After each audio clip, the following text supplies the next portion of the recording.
नमस्कार, आपके साथ मैं हूं दीपशिखा भारद्वाज और आप देख रहे हैं हमारा खास शो लोन चोर। दिल्ली से सटे गाजियाबाद से आई खबर ने सभी को चौंका दिया, हैरान कर दिया।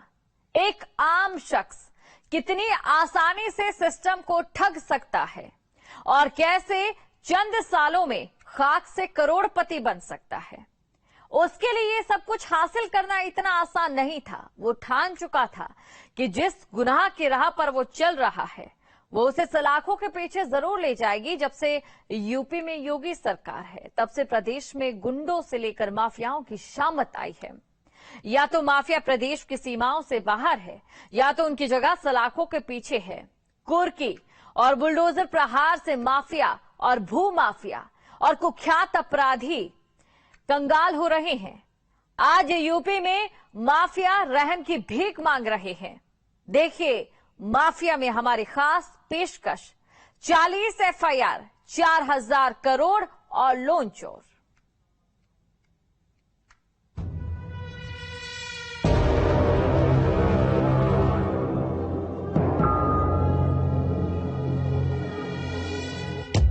एक अखबार बेचने वाला अचानक कैसे करोड़पति बन सकता है, ये चेहरा आपको याद होगा। जब इसकी सच्चाई सामने आई तो आम लोग तो छोड़िए, पुलिस से लेकर बैंक से जुड़े अफसरों तक की होश उड़ गए।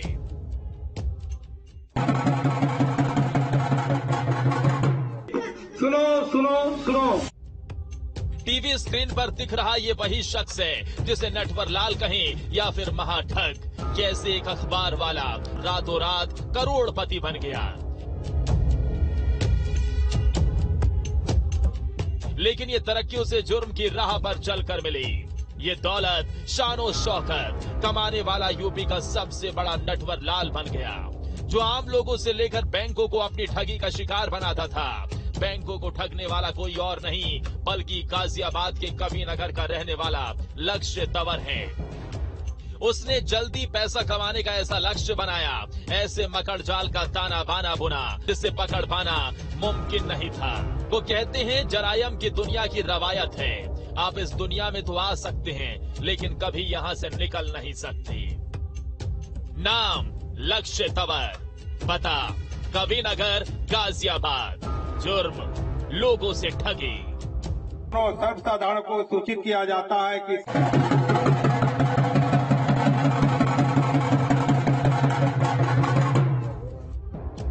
जैसा नाम वैसा काम। लक्ष्य तंवर जल्द पैसा कमाने की चाहत उसे जालसाजी के रास्ते पर ले गई और उसने जुर्म की दुनिया में कदम रखा और कुछ ही सालों में करोड़ों की संपत्ति अर्जित कर ली। आरोप है कि लक्ष्य तंवर ने कई बड़े नामचीन लोगों के साथ फर्जीवाड़ा किया है। इतना ही नहीं, इनमें पुलिस वाले तक शामिल हैं। लक्ष्य ने भोले भाले लोगों को अपनी चिकनी चुपड़ी बातों में उलझाकर बेवकूफ बनाया और उनकी ही जमीन पर कब्जा कर लिया। ऐसे एक अखबार बांटने वाला 400 करोड़ से ऊपर का लोन माफिया बन गया, उसके बारे में हम आपको बताते हैं। दरअसल नाम लक्ष्य तंवर, और इस वक्त हम मौजूद हैं गाजियाबाद के बेहद पोर्च इलाके कबीरनगर के अंदर, जहां पर लक्ष्य तंवर और उसका पूरा परिवार रहता था। तस्वीरें आपको दिखाता हूं उसके घर की, आलीशान घर की तस्वीरें आप देख सकते हैं। KCE 8 और KCE 12 ये वो घर है जिसके अंदर लक्ष्य तंवर रहता था। और इसी तरह से चल अचल संपत्ति की अगर बात करें तो कई जगह पर उसने इस तरह से संपत्ति अर्जित कर रखी थी।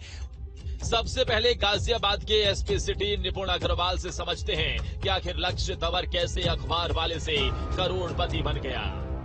निपुण सर, सबसे पहले जानना चाहूंगा लक्ष्य तंवर क्या काम करता था शुरुआत में, क्योंकि बड़ा लोन माफिया के नाम से ये गाजियाबाद में उभरा और 400 करोड़ से भी बड़ा स्कैम। देखिए, लगभग 2 साल पहले ये हमको सूचना मिली थी कि लक्ष्य तंवर नाम का एक व्यक्ति है जो कि इनिशियली अखबार बेचने का काम करा करता था। कुछ ही कम समय के अंतराल में, लगभग 4-5 साल के अंतराल में इसने 300-400 करोड़ की प्रॉपर्टियों अर्जित कर ली है। इसने लोगों को बेवकूफ बनाया है और लगभग 400 करोड़ का इसने एक लोन स्कैम ये चला रहा है। तो इसमें तत्काल ही हम लोगों ने कुछ विवेचनाएं पहले से थी, इसमें एक SIT गठित करी गई और जब इसमें हमने तह तक हमने जब इसमें जांच करी, विवेचना करी, तब इसमें पता लगा कि ये व्यक्ति जो प्रॉपर्टीज होती हैं उसमें बैंक कर्मियों के साथ मिल के साठगांठ करके इसमें मान लीजिए 2 लाख की कोई प्रॉपर्टी है, उस पे 2 करोड़ का लोन सैंक्शन करा के फिर ये पैसे लेकर रफू चंपत हो गया था। गाजियाबाद के रहने वाले लक्ष्य तंवर के नाम एनसीआर की सीबीआई और मेरठ में आर्थिक अपराध शाखा समेत कई पुलिस स्टेशनों में 22 एफआईआर दर्ज हैं। ज्यादातर मामलों में आईपीसी की धारा 420 धोखाधड़ी, 467 जालसाजी, 468 धोखाधड़ी के लिए जालसाजी, 471 जाली दस्तावेज को असली के रूप में इस्तेमाल करना और 120 बी आपराधिक साजिश और गैंगस्टर एक्ट के तहत आरोप लगे हैं। इसमें सर कितने लोग इन्वॉल्व रहे, क्योंकि जिस तरह से आपने बताया कि बैंक के साथ भी इन्वॉल्वमेंट करने के बाद 20 लाख की संपत्ति को 2 करोड़ का लोन उस पर ले लेना, तो कितने इस पे केस रजिस्टर्ड हैं और ऐसी कितनी संपत्ति रही थी जिन पर इसने लोन सैंक्शन कराए गए? देखिए, इसमें लगभग 50 से ज्यादा अभियोग पंजीकृत हैं, जिसमें कुछ विवेचनाएं सीबीआई में चल रही हैं, ईओडब्ल्यू में चल रही हैं और गाजियाबाद महानगर इस तरफ से भी काफी विवेचनाएं हैं। इसमें हम लोगों ने गैंगस्टर का अभियोग भी पंजीकृत कराया था। इनिशियली फेज में हमने 12 से ज्यादा लोग पर गैंगस्टर लगाया था और अब तक इसकी हमने जो लगभग 66 करोड़ रुपए की जो संपत्तियां हैं उनको हमने कुर्क करा है। लक्ष्य तंवर बेहद शातिर था। उसकी गैंग से जुड़े शातिर तरीके से ऐसे लोगों को तलाशते थे जो आर्थिक तंगी से जूझते थे और जिन्हें पैसों की बहुत जरूरत थी। ये भोले भाले लोग भी बड़ी आसानी से और सस्ते में लोन मिलने के लालच में ठगी का शिकार हो जाते थे। सबसे पहले लक्ष्य तंवर और उसकी गैंग लोन के नाम पर लोगों की जमीनों के कागज लेकर बैंक अधिकारियों से साठगांठ करते थे और जिस किसी भी शख्स को लोन चाहिए होता था 10 लाख का, तो उसको दिलाता था 20 लाख का। पहले से उसके साइन किए गए चेक और स्टाम्प पेपर लक्ष्य के पास होते थे। उस शख्स को 10 लाख मिलते थे और बाकी बचे 10 लाख का बंदरबाट उसका गैंग और बैंक अधिकारी कर लेते थे। लेकिन जो आदमी 10 लाख का लोन लेता था उसके सिर पर 20 लाख के लोन की ईएमआई बनती थी। लक्ष्य तंवर ने जिन लोगों को चूना लगाया था उसमें पुलिस अधिकारी और नेता तक शामिल थे।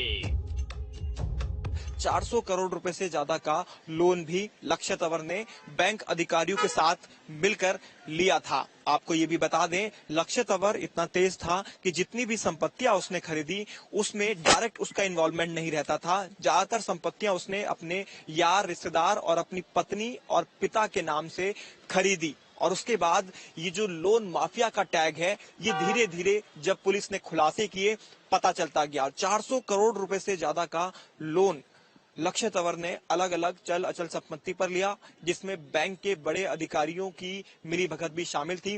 पुलिस ने ये बताया है कि सभी को गिरफ्तार कर जेल भेजा गया है, साथ ही गैंगस्टर की भी कार्रवाई की गई है। करोड़ों की ठगी के इस माया जाल में लक्ष्य और उसका परिवार भी शामिल था, जिन पर पुलिस और प्रशासन ने शिकंजा भी कसा है। सर, इसके फैमिली के मेंबर्स क्या करते हैं, इसका बैकग्राउंड क्या रहा था, फैमिली में और कौन कौन सदस्य हैं, उसके बारे में और जानकारी चाहेंगे।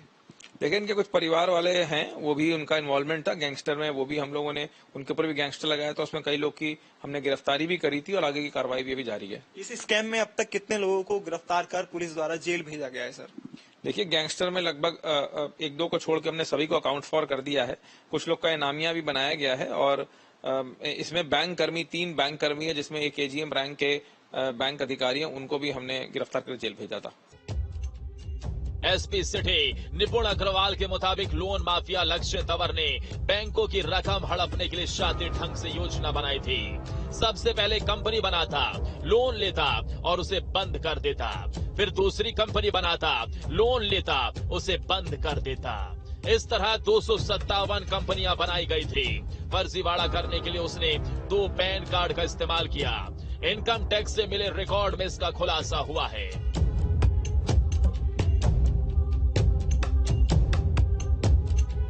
लक्ष्य तंवर को ये डॉक्यूमेंट्स कहां से मिलते थे, उसने शुरुआत कहां से की थी, उसका शुरुआती जो दौर था इस माफिया लाइन में आने का, खास तौर पर लोन माफिया के नाम से वो मशहूर हुआ, तो वो कहां से हुआ?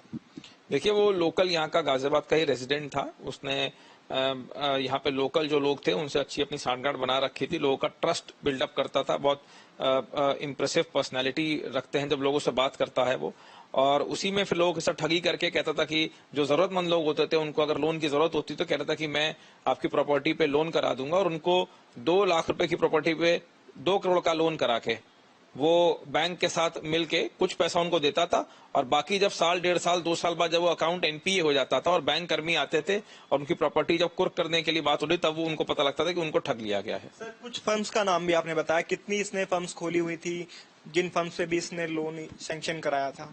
देखिए, लगभग 257 से ज्यादा इसने फर्जी फर्म्स खोली थी, जिसकी सूची हमने जीएसटी विभाग को हमने दे दी है। इस पे वो लोग भी अपना काम कर रहे हैं और ये प्रॉपर्टी पे और साथ साथ ये स्टॉक्स जो होते हैं, स्टॉक बुक पे भी ये उनके जो नॉर्म्स होते हैं, वो जो ऑडिट फर्म्स आती है उनके साथ मिलके ये जरूरत से ज्यादा जितनी एक्चुअल अमाउंट होता है उससे ज्यादा लोन सैंक्शन कराया करता था।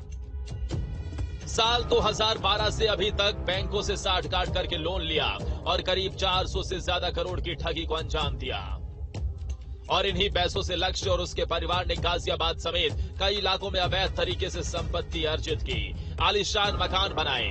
लक्ष्य हमेशा से ही लग्जरी लाइफ जीने की चाह रखता था, उसे लग्जरी और महंगी गाड़ियों का शौक था।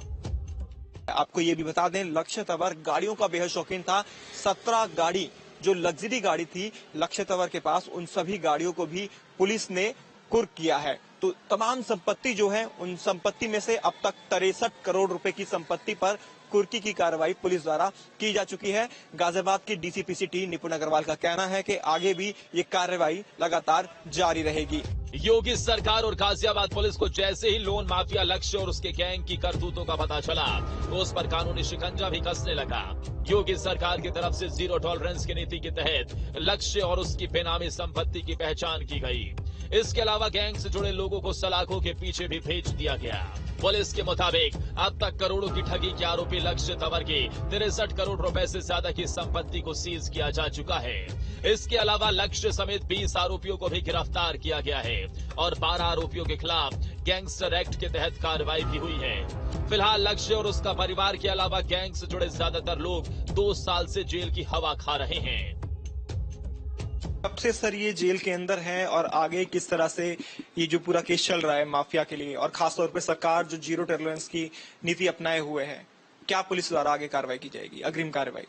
देखिए, लगभग 2 साल से ज्यादा समय हो गया है जब ये जेल में है और इसमें 14 की कार्रवाई है। वो आगे भी इनकी जो प्रॉपर्टी है, चल अचल संपत्ति, उसको आइडेंटिफाई कराया जा रहा है और इसमें अगर और लोग का सामने आएगा तो हम उनके खिलाफ एक सप्लीमेंट्री गैंगस्टर बना के उनको भी जेल भेजेंगे। परिवार के सभी सदस्य सर जेल में हैं? हाँ, जितने लोग थे सबको हमने अकाउंट फॉर कर दिया है। इससे पहले सीएम योगी ने साफ शब्दों में कहा है कि प्रदेश में गुंडे और माफियाओं के लिए कोई जगह नहीं है। उत्तर प्रदेश में सीएम योगी का कमाल ही है, यहाँ छोटे से लेकर बड़े माफियाओं की संपत्ति को जब्त कर उन्हें कंगाल किया जा रहा है। सीएम योगी की जीरो टॉलरेंस की नीति और माफियाओं के प्रति उनके प्रण से आज सूबे में गुंडे और माफिया हो रहे बेदम। मकसद और संदेश साफ है, माफिया मुक्त उत्तर प्रदेश। अब यूपी सरकार में अगर कोई अपराध करेगा तो उसकी जगह सलाखों के पीछे होगी। कैसे एक अखबार बेचने वाला भू माफिया, कह सकते हैं लोन माफिया लक्ष्य तंवर, 400 करोड़ रुपए से ज्यादा का स्कैम उसने कर डाला और फिलहाल वो सलाखों के पीछे है, क्योंकि सरकार की जीरो टॉलरेंस की नीति है और आगे भी अगर स्कैम से जुड़े हुए कुछ लोगों के नाम सामने आएंगे तो उनके खिलाफ भी सख्त से सख्त कार्रवाई की जाएगी। वीडियो जर्नलिस्ट पुनीत के साथ हिमांशु शर्मा, न्यूज स्टेट, गाजियाबाद।